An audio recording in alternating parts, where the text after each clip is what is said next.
हमारा पहला प्रश्न है, निम्नलिखित में से कौन सी मध्य बाल अवस्था की विशेषता है? अमूर्त रूप से सोचने तथा वैज्ञानिक तर्क का प्रयोग करने की योग्यता विकसित होती है। बच्चे तार्किक एवं मूर्त रूप से सोचना प्रारंभ कर देते हैं। अधिगम मुख्य रूप से संवेगी एवं चालक गतिविधियों द्वारा घटित होता है। शारीरिक वृद्धि एवं विकास बहुत तेजी से होती है। तो हमारा बच्चों इसका आंसर हो जाएगा ऑप्शन नंबर बी। बच्चे तार्किक एवं मूर्त रूप से सोचना प्रारंभ कर देते हैं। याद रखिए, मध्य बाल्यावस्था 7 से 11 वर्ष तक की होती है। इस अवस्था में विचारों में प्रतिबद्धता आ जाती है और तार्किक रूप से विचार करने लग जाते हैं। अतः इस अवस्था में बच्चे तार्किक एवं मूर्त रूप से सोचना प्रारंभ कर देते हैं। याद रखिए, इसका आंसर होगा बच्चे तार्किक एवं मूर्त रूप से सोचना प्रारंभ कर देते हैं। मध्य बाल अवस्था 7 वर्ष से लेकर 11 वर्ष तक की आयु होती है। मध्य बाल अवस्था 7 वर्ष से लेकर 11 वर्ष की आयु तक होती है और बच्चे इसमें तार्किक एवं मूर्त रूप से सोचना प्रारंभ कर देते हैं। दोस्तों देखिए, दूसरा प्रश्न है, बाल्य अवस्था की अवधारणा से क्या अभिप्राय है?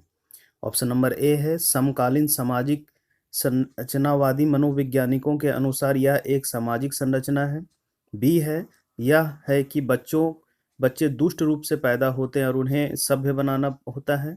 सी है, यह है कि शून्य से शुरुआत करते हैं और उनके गुण पूरी तरह से परिवेश द्वारा निर्धारित होते हैं। डी है, यह विभिन्न सांस्कृतिक संदर्भों का सार्वभौम रूप से समान है। तो दोस्तों इसका ऑप्शन हो जाएगा डी, या विभिन्न सांस्कृतिक संदर्भों सार्वभौमों से समान है। ऑप्शन दोस्तों, निम्नलिखित अवधि में से किसमें शारीरिक वृद्धि एवं विकास तीव्र गति से घटित होता है? ऑप्शन ए है प्रारंभिक बाल्यावस्था एवं मध्य बाल्यावस्था। ऑप्शन बी है मध्य बाल्यावस्था एवं किशोरावस्था। ऑप्शन सी है किशोरावस्था एवं वयस्कावस्था। और डी है शिशुआवस्था एवं प्रारंभिक बाल्यावस्था। तो दोस्तों इसका सही आंसर होगा ऑप्शन सी। सही ऑप्शन होगा दोस्तों ऑप्शन सी।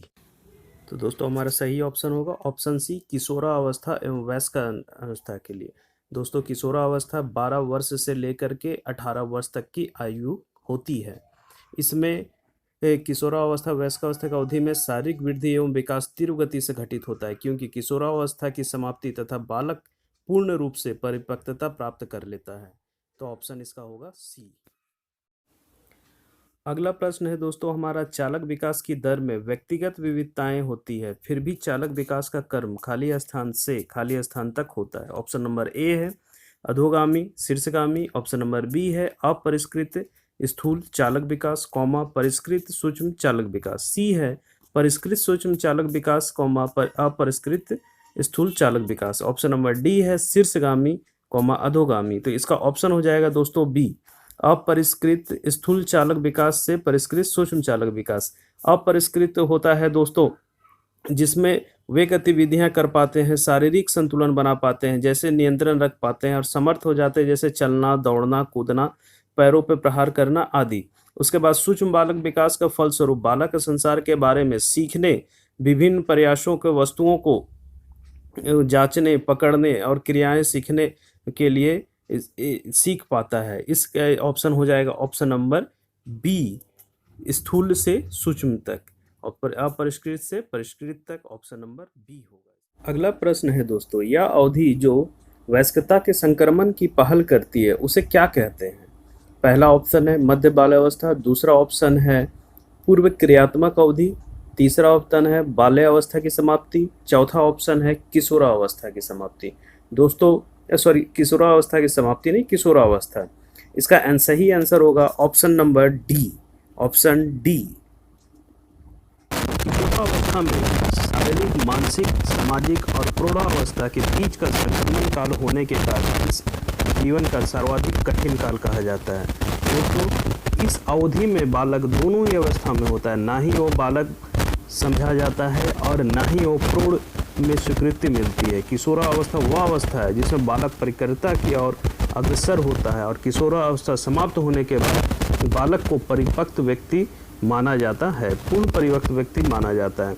तो दोस्तों याद रखिएगा इसका ऑप्शन होगा डी, किशोरावस्था। किशोरावस्था में तो वयस्कता के संक्रमण की पहल होती है, किशोरावस्था में होती।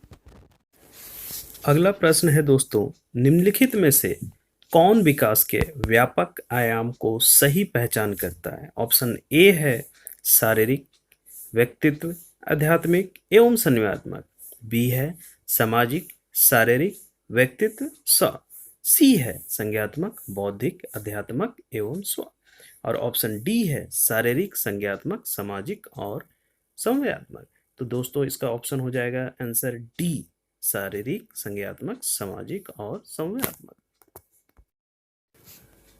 दोस्तों बालक बालिकाओं के व्यवहार में होने वाले परिवर्तनों के आधार पर विकास को निम्नलिखित आयामों में विभक्त किया जा सकता है: शारीरिक विकास, सामाजिक विकास, मानसिक विकास, नैतिक विकास, संज्ञानात्मक विकास। विभिन्न प्रश्न है दोस्तों, किसी बच्चे की बुद्धि और विकास का अध्ययन करने का सर्वोत्तम तरीका है? ऑप्शन नंबर ए है तुलनात्मक विधि, बी है विकासात्मक विधि, सी है सांख्यिकीय विधि और डी है मनोविश्लेषणात्मक विधि। तो इसका सही ऑप्शन हो जाएगा दोस्तों ऑप्शन नंबर बी, विकासात्मक विधि। विकासात्मक विधि इसका सही आंसर होगा विकास के अध्ययन के लिए विकासात्मक। अगला प्रश्न दोस्तों काफी आसान है। प्रश्न है किशोरावस्था का अर्थ है ऑप्शन नंबर ए काम करना, बी बढ़ना, सी खेलना, डी अध्ययन करना। इसका सही ऑप्शन होगा दोस्तों बी बढ़ना। याद रखिएगा दोस्तों, किशोरावस्था का काल होता है 12 वर्ष से लेकर 18 वर्ष तक और ये सबसे महत्वपूर्ण काल होता है विकास के लिए। दोस्तों अगले प्रश्न की ओर बढ़ते हैं। अगला प्रश्न है बच्चे के सामाजिक विकास को प्रभावित करता है ए अस्थमा, बी पुरानी बीमारी, सी एलर्जी, डी खाने की आदत। दोस्तों इसका सही आंसर होगा बी पुरानी बीमारी। आंसर होगा बी पुरानी बीमारी। सही आंसर होगा दोस्तों बी पुरानी बीमारी। बच्चों के विकास को प्रभावित करता है पुरानी बीमारी। अगला प्रश्न दोस्तों काफी महत्वपूर्ण है, विगत वर्षों में कई बार आया हुआ है। हॉल के सिद्धांत निम्न में से किसकी व्याख्या करता है?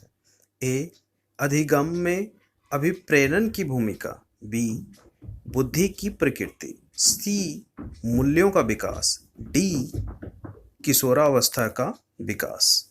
दोस्तों इसका सही आंसर होगा डी किशोरावस्था का विकास। ने 1904 में प्रकाशित अपने पुस्तक एडोलेसेंस में लिखा है किशोरावस्था को आकस्मिक विकास का सिद्धांत लिखा है और उन्होंने बताया है किशोर में जो शारीरिक, मानसिक और संज्ञानात्मक परिवर्तन होते हैं वे आकस्मिक होते हैं।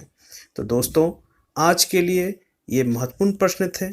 अगले क्लास में और भी महत्वपूर्ण प्रश्नों को लेकर मैं आता रहूँगा और उम्मीद करता हूँ आप लोगों को ये प्रश्न बहुत अच्छे लगे होंगे। दोस्तों बहुत जल्द मैं पूरी टेट की तैयारी के वीडियो क्लासेस लेकर प्रस्तुत होने वाला हूँ। तो दोस्तों अगर आपको हमारा ये क्लास पसंद आया हो, बेहतरीन लगा हो तो दोस्तों आप हमारा चैनल सब्सक्राइब करें, शेयर करें और हमारा टारगेट है 2020 टेट में अच्छे मार्क्स को लाना। हमारे सभी विद्यार्थी हमारे सहयोग करें। नमस्कार दोस्तों, जय हिंद दोस्तों, जय भारत दोस्तों, मिलते हैं।